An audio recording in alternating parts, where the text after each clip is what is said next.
Ce sera le dernier ami que je rencontrerai avant probablement longtemps. On aurait préféré quelque chose de plus sympa. La vraie aventure commence à partir de maintenant. C'est le début du voyage là, je le sens. Donc ça va être vraiment génial. Ah, je cuis. Devinez qui est encore crevé. C'est la meilleure chose qui me soit arrivée en 1 heure. Terrible, je me déshydrate de fou. Je suis complètement éclaté.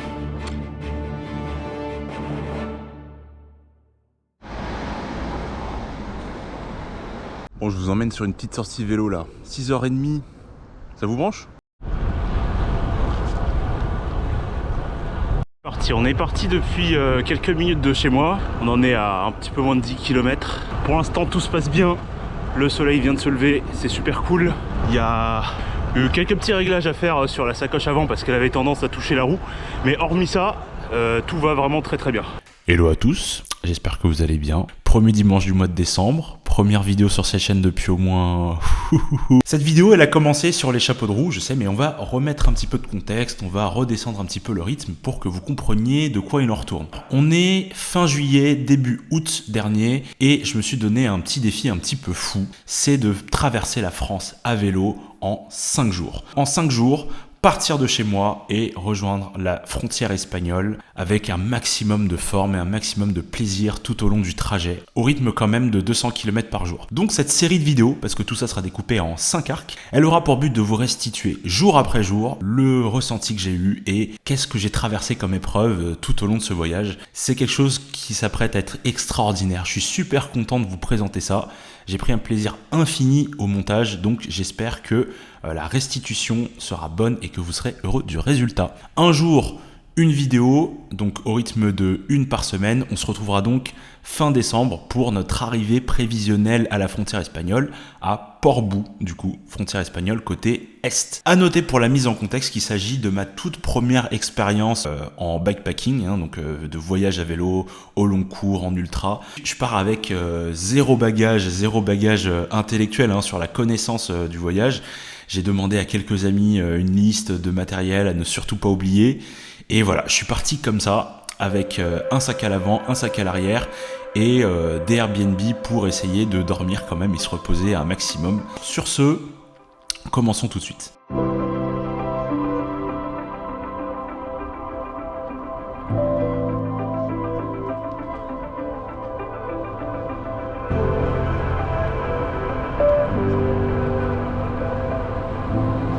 Le temps est sympathique, la météo aussi, le ressenti de température aussi c'est parfait. Le seul truc c'est qu'on est sur une semaine qui va s'engager sur quelque chose de caniculaire, donc il va falloir partir tôt le matin. Allez, on se recolle un tout petit peu plus tard sur la route, sachant que je vais dire bonjour à un pote à Fontainebleau. Je suis pas à l'heure, mais ça va, on roule bien, on roule bien. Allez, kilomètre 30 je crois, à peu près. On est sur une voie verte. Voilà, moi j'aurais pas pris par là personnellement parce que je veux faire grave attention à mon matériel sur les X prochains kilomètres qu'on va faire. Mais bon, moi ça présente l'avantage d'être assez direct. Il n'y a pas d'ennui de circulation, il n'y a pas de voiture. Puis c'est beau, mais je pense que j'aurais fait différemment.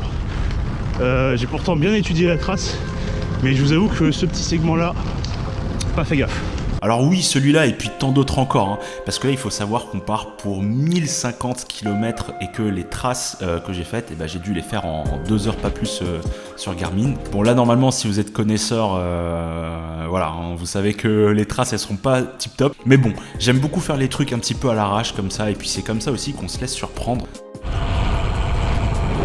Voilà, on fait le 50e kilomètre. On va se rapprocher gentiment de Fontainebleau où je vais rejoindre mon ami pour partager un café. C'est un ami qui a figuré dans une de mes vidéos il y a fort longtemps et je pense que vous le reconnaîtrez pas parce que c'était une vidéo qui date du fond de ma chaîne. Mais voilà, ça va être sympa. Ce sera le dernier ami que je rencontrerai avant probablement longtemps. Je rencontrerai sûrement des gens sur la route, mais probablement pas des gens que je connais. Il est là le monstre là. Il est là. Ça va, tranquille? Ça va ou quoi?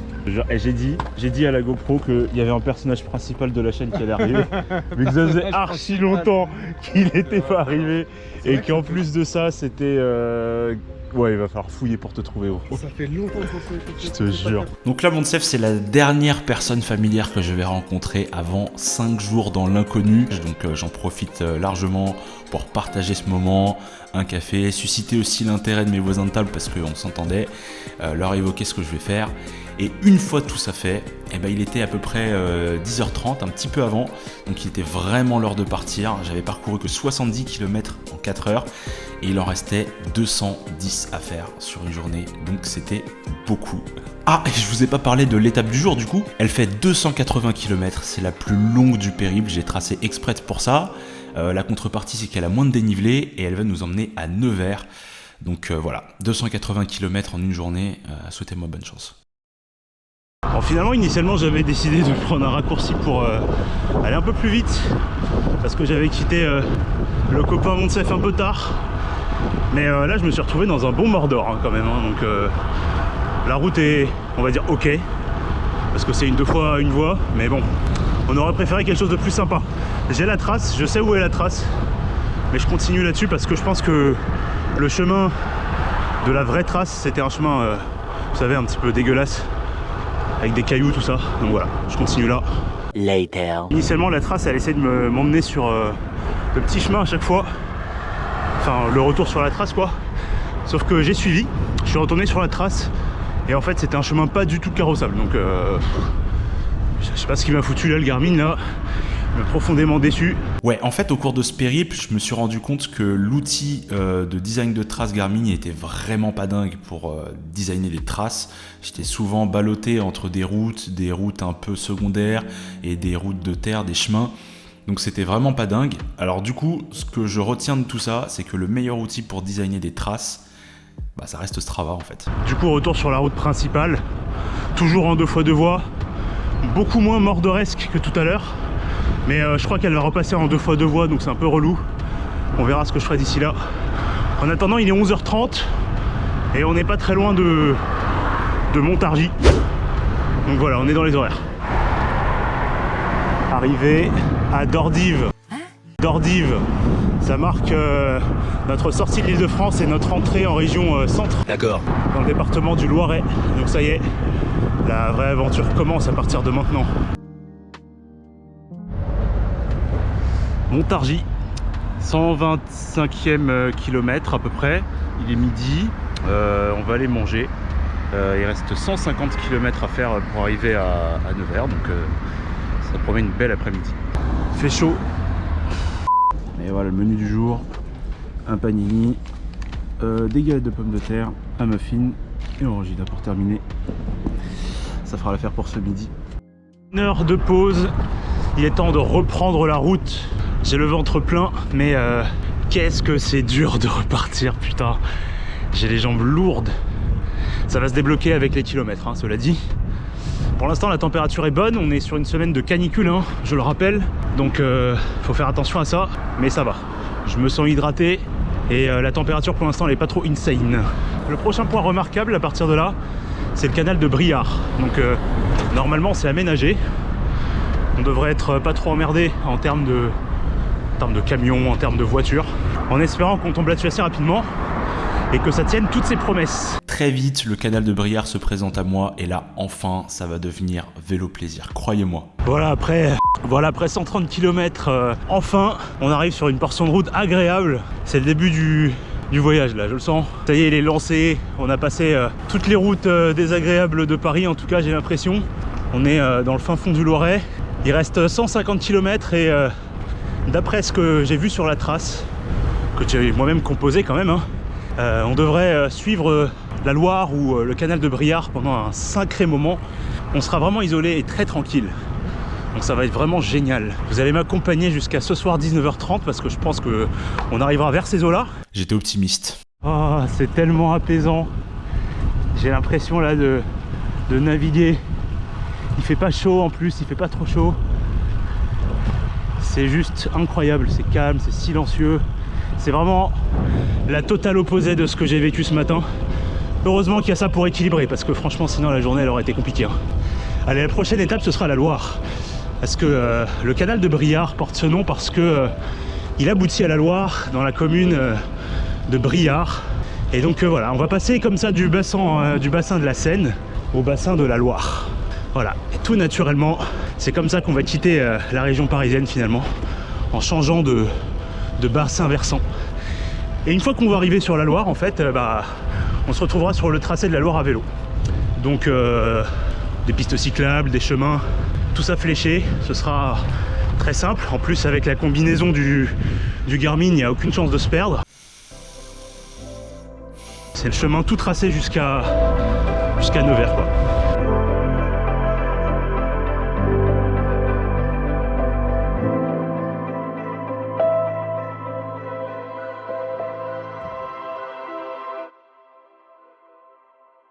Je suis à l'arrêt au niveau du canal de Briare. Je pensais que tout le canal était carrossable et en fait il se trouve qu'il y a un tronçon qui mène vers nulle part, quoi. Donc après une écluse, on était sur que du chemin vert, quoi, que de la pelouse.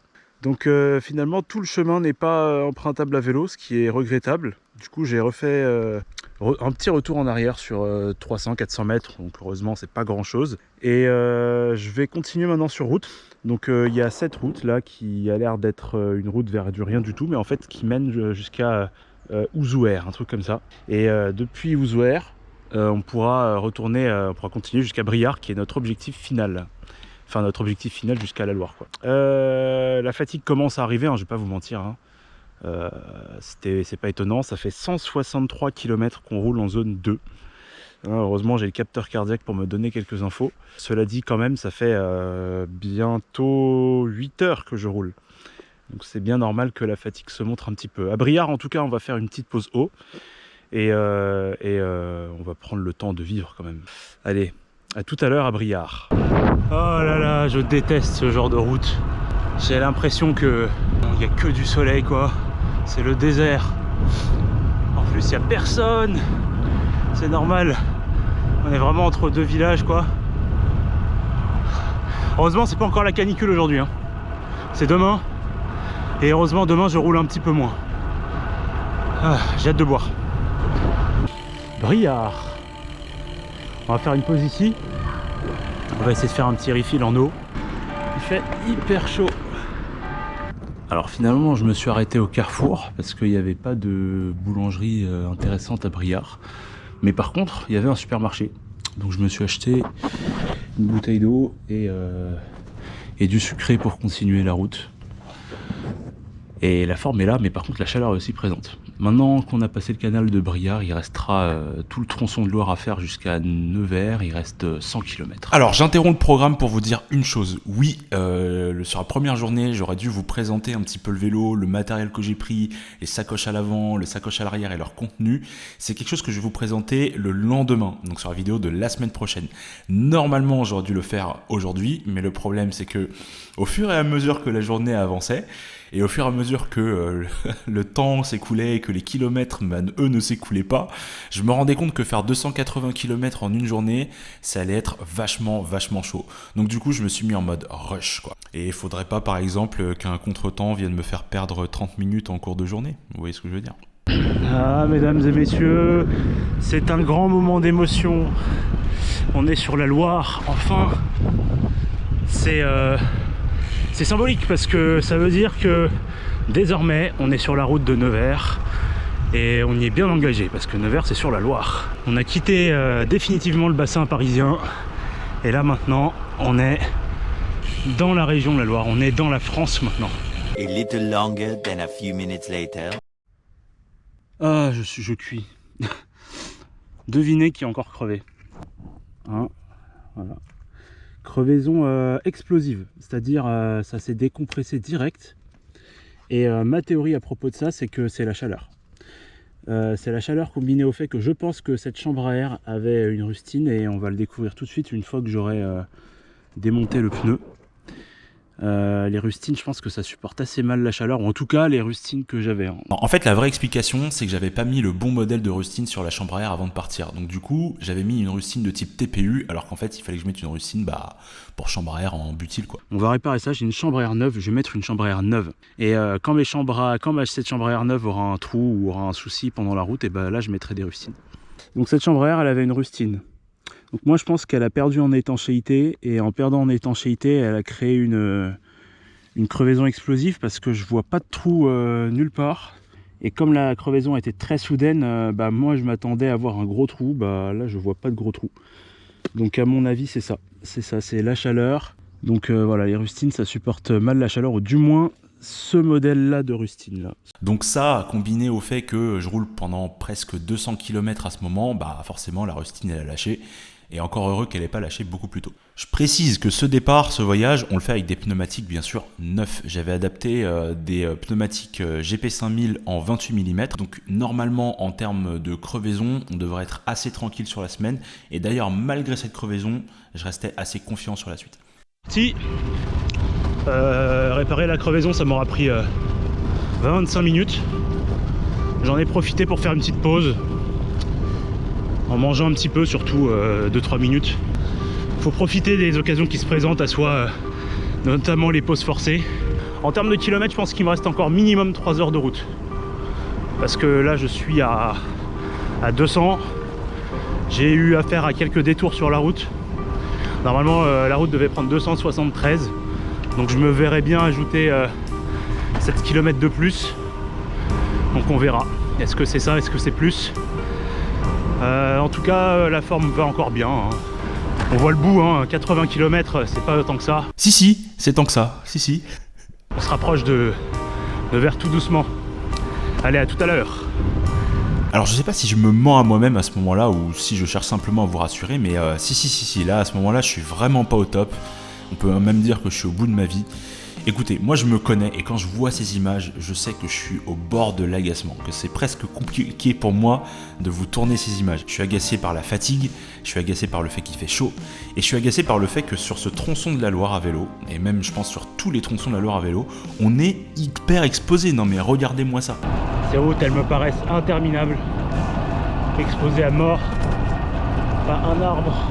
Et ça à perte de vue, c'est-à-dire pas d'arbre à gauche, pas d'arbre à droite, ils sont à gauche et à droite mais ils sont pas au-dessus genre. Donc c'était hyper compliqué, et puis ajouter à ça le fait qu'il n'y avait pas d'eau sur le parcours. Pour avoir accès à l'eau, il faut aller dans des cimetières, et pour aller dans des cimetières, il faut sortir de la Loire à vélo, donc ça représente tout de suite un détour de 3, 4, 5 km en fonction de là où est le village par rapport au parcours de la Loire, quoi. Donc là, pour vous situer, il reste environ 60 km je dirais. On a passé les 215. Donc c'est beaucoup pour moi, et j'ai envie d'une pause, mais je sais pas, je pense que je vais en faire une à Cône, en Cône-sur-Loire, et à ce moment là on sera à environ 60, un petit peu moins de kilomètres de Nevers.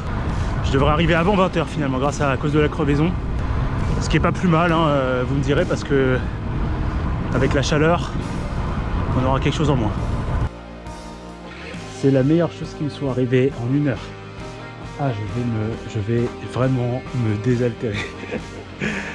Pourtant j'ai acheté de l'eau, j'ai acheté de l'eau minérale et tout. Mais bon, vous voyez au son de ma voix là, c'est terrible. Terrible, je me déshydrate de fou. On va bien boire, et puis on va repartir tranquillou. Il reste 40 km environ avant d'arriver à Nevers. Vous le sentez sûrement, je suis éteint. On va finir la journée à probablement presque 290 km. C'est un petit peu plus que prévu. La chaleur a été présente, la crevaison a été présente. Donc ça a été une journée très fatigante, et elle n'est pas terminée. Il reste encore, comme je vous l'ai dit, 40, donc 1 heure, 1 heure et demie, ouais, plus 1 heure et demie quoi. Je suis retourné sur la Loire à vélo. Tout à l'heure j'étais sur une départementale classique. L'avantage qu'elle présentait, cette départementale, c'était que elle était très ombragée, donc c'était sympa par rapport de ce côté là. L'inconvénient qu'elle avait, c'est qu'elle montait et descendait, et là je me suis dit Mauvais combo. C'est pas une si bonne idée que ça finalement, donc je suis revenu sur la Loire. Et là je suis confronté au problème de la Loire, c'est que la Loire elle est complètement exposée. Mais vraiment c'est abusé. Donc je me tape ça pendant 40 bornes. Et ensuite ben voilà, hein, ce sera la fin de la journée. Ce sera la journée la plus longue, heureusement. J'en tirerai plus mes jambes. Alors je vous devais plein de choses aujourd'hui. J'avais plein d'ambitions, notamment vous faire la présentation du vélo. On verra si j'ai l'énergie de le faire tout à l'heure, je vais essayer. Sinon, pardonnez-moi. Voilà, c'est ce que je vous disais tout à l'heure. Du coup, désolé, on fera ça demain pour moi, la semaine prochaine pour vous. Mais comme vous voyez là, c'était très compliqué pour moi. Même le cadrage là, ça devenait chaud là. Allez, encore 40 bornes.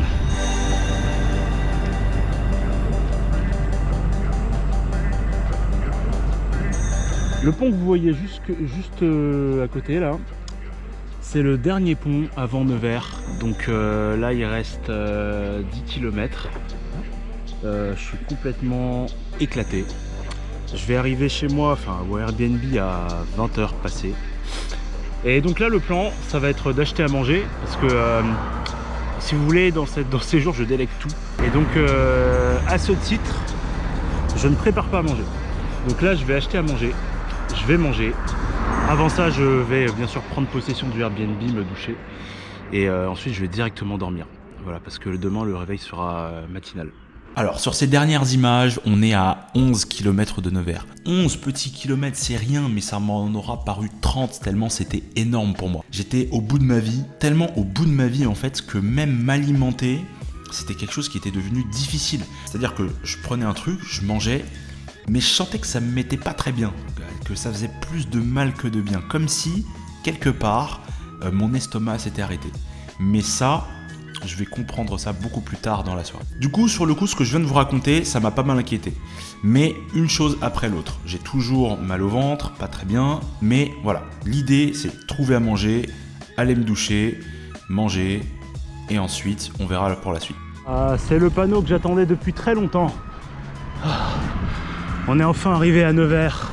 Sauf que, toutes ces actions qui peuvent paraître si simples, à savoir manger, se doucher, dormir, ça va se transformer en une montagne en fait. Ça va devenir hyper dur parce que toute la fatigue accumulée pendant la journée, elle va me retomber dessus. Ça va être à un niveau tellement extrême que je vais m'en douter, je vais même en venir à douter de la tournure que va prendre l'aventure le lendemain quoi. Est-ce que je vais réussir à repartir ? Ah là là là là. Ah c'était dur. Je crois que dans tout ça, je vous ai même pas dit où est-ce qu'on allait. On va dans le sud, bien sûr. Ok. Et c'était la première de 5 étapes. Après, bien sûr, il reste encore quelques kilomètres. Hein. J'ai pas pris mon Airbnb dans la zone Indus, mais voilà, on est quasiment au bout. Mais ça, ce sera une histoire pour la prochaine vidéo. Désolé du teasing. Merci d'avoir regardé cette vidéo jusqu'au bout. J'espère qu'elle vous aura plu. Moi j'ai pris, comme je vous l'ai dit, beaucoup de plaisir à vous monter ça, ce premier opus. J'espère que les 4 suivants vous plairont et que vous les regarderez avec autant de délectation que le premier. N'hésitez pas à me faire des retours en commentaire. Sachez que cette série de vidéos, je suis en train de la monter à l'heure actuelle. Donc il est toujours temps de reprendre en fonction de vos commentaires certains détails, si vous voulez, certaines précisions sur comment j'ai fait ce voyage, que j'ai mis dans mon sac, et comment je me suis retrouvé à faire tout ça. Et ben n'hésitez pas, hein, je pourrais mettre du contexte en voix off, mettre du contexte face cam, de sorte que ce soit une série toujours aussi agréable à regarder de l'épisode 1 à l'épisode 5. Allez, sur ce, rendez-vous la semaine prochaine pour la suite de cette aventure, en espérant que tout se passe bien. Allez, ciao.